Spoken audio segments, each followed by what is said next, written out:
Paulo, o apóstolo, ele era casado. Qual que era a situação do apóstolo? Será que ele era casado? Será que ele era solteiro? Recentemente nós temos a nova série da Record, Paulo o Apóstolo, que mostra o romance dele com a personagem Gabriela, filha de Gamaliel. Será que historicamente essa personagem ela existiu? Além disso, será que a vida amorosa de Paulo era tão agitada como é colocada ali na série? Se você quer descobrir tudo isso, é logo após a vinheta.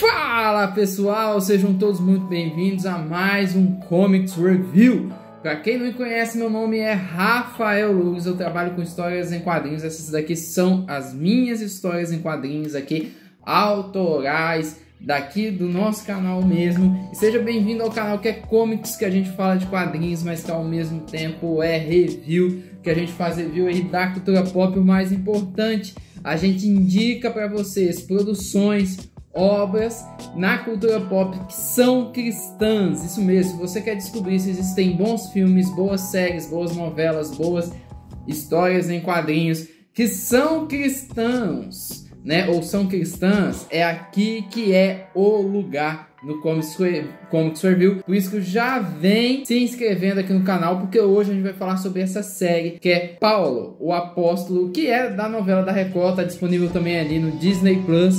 A gente fez aqui umas primeiras impressões, uma crítica aqui sobre a novela. Você pode estar dando uma olhada, vai estar passando aqui no card em algum momento, ou então lá no final do vídeo. Mas hoje eu quero conversar sobre algo muito interessante, que é essa questão.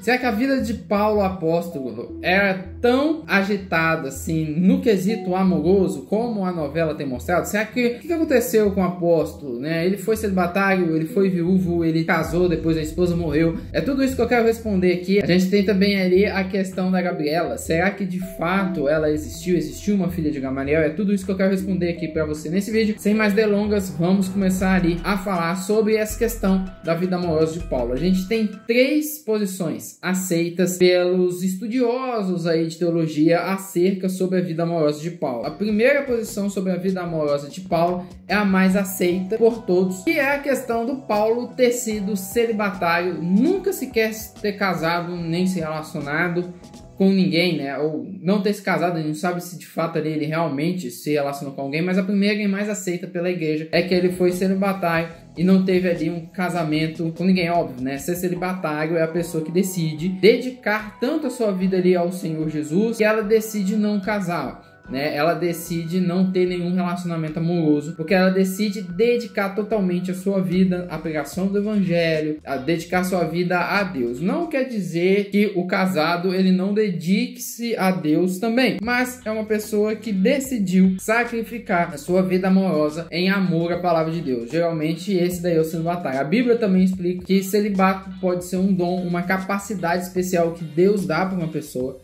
para ela conseguir suportar ali tentações sexuais ou tentações de cunhos amorosos, e essa vontade de servir a Deus consegue fazer ela superar todas essas questões a ponto dela ali não optar pelo casamento. Então Paulo ele era um celibatário. Existem os versículos, né, que corroboram sobre isso. O principal capítulo bíblico que corrobora para isso é 1 Coríntios 7, como a gente pode ver aqui. 1 Coríntios 7:8, que diz: portanto, digo aos solteiros e às viúvas, é melhor que permaneçam como eu. Mas se não conseguirem se controlar, devem se casar. É melhor casar do que arder em desejo. Ou seja, ele preferia que os solteiros e as viúvas permanecessem como ele, sem casar. Mas se a pessoa não conseguisse controlar os seus desejos, era um sinal que ela não tinha esse dom, essa capacidade do celibato. Paulo então manda casar. Então essa primeira mais aceita aí pelos cristãos, que parecem que a novela da Record deu uma opção de mostrar essa posição, mas existem outras duas posições. A segunda posição também é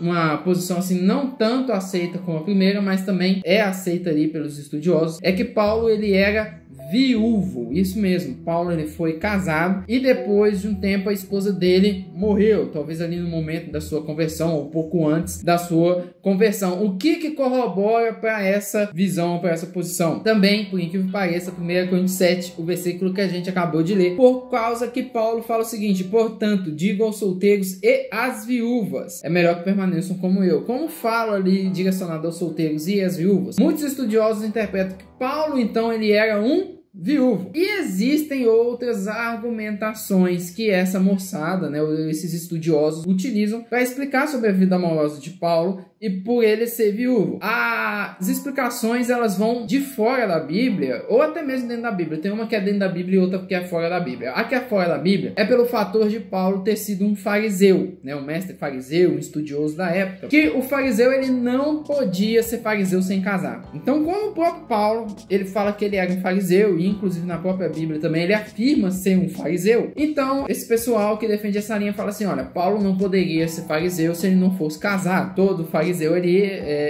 para ser fariseu ele precisava ser, e é uma argumentação muito importante dessa linha. Uma outra argumentação que essa mesma linha coloca é a argumentação que Paulo fala muito bem sobre casamento.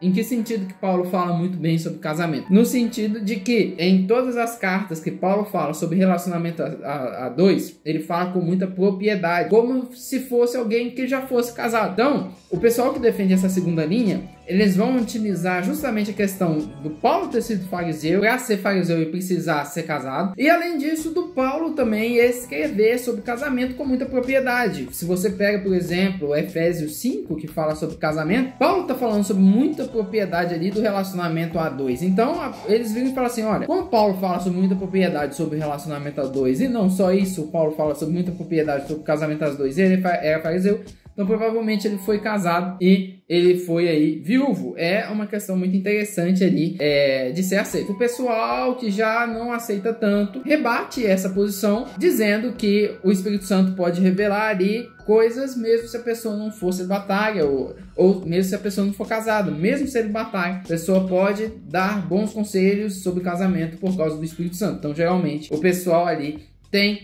essa contraproposta a essa segunda posição. Existe a terceira e última posição acerca aí de Paulo, é que Paulo foi abandonado pela esposa, né? Utiliza ali versículos muito parecidos e diz que quando Paulo ele se converteu, a sua esposa simplesmente o abandonou após a conversão, e Paulo decidiu então não casar depois disso. Essa posição é uma posição também que está aí no meio, mas existe uma questão que é o seguinte: quando a mulher ela abandonava o homem, as coisas na época de Paulo não ficavam tão bem para a mulher assim, ou para as mulheres assim. Então pode ser que por causa disso essa seja a posição um pouco mais enfraquecida em relação às outras duas. E antes de responder sobre a questão da Gabriela, eu só quero perguntar para você: quais das três posições você acha mais plausível? A primeira, de Paulo de fato ser celibatário e nunca ter casado, ou a segunda, que Paulo ali, ele casou, mas ficou viúvo, ou até mesmo a terceira? Será que ele casou e a mulher dele o abandonou? Conta aqui pra mim embaixo nos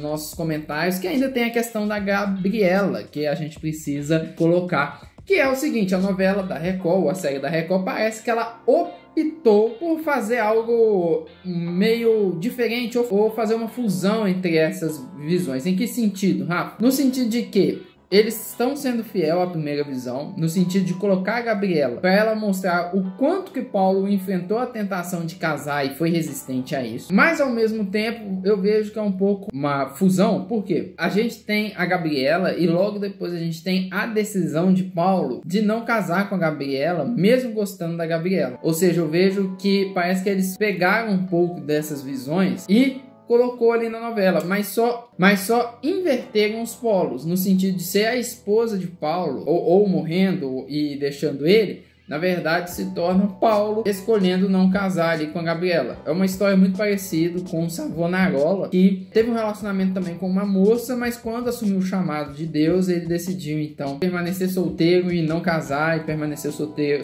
ali a vida inteira, né? Então parece que é isso. E embora pareça que seja isso, não há registro nenhum da existência da Gabriela na história. né? No sentido de o Gamaliel ter tido uma filha chamada Gabriela. Parece que ela foi de fato inventada ali para a novela, para justamente, primeiro, antes de Paulo se converter, contrapor ele na sua falta de conversão, até a conversão ali acontecer. E segundo, para também demonstrar o quanto que Paulo negou para ser celibatário e fazer as coisas por amor a Jesus, amor ali a Deus, nesse sentido. E aí uma outra coisa que acaba acontecendo também é que eu só acho que a novela, ela só está exagerando demais na questão de mostrar quase todo quanto é tipo de mulher interessando por Paulo. A maior parte dos teólogos defendem que Paulo era um homem comum, não era aquele galanzão que toda mulher parecia que iria se interessar por ele. Eu acho que a novela tá dando um pouquinho de exagerada aí nessa parte, né? Mas enfim, a novela brasileira tem seus clichês de novela brasileira e tudo mais. Eu quero perguntar pra você, o que você tá achando da novela aí, né? Da Record, da série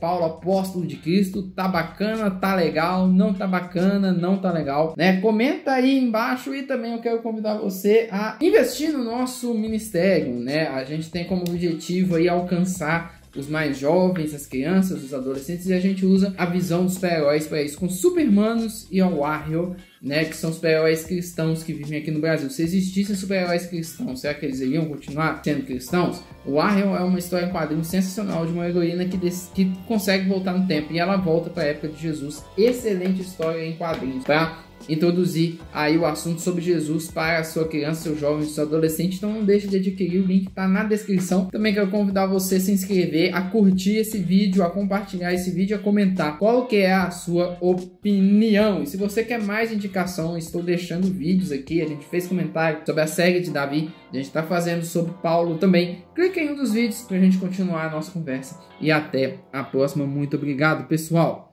Tchau!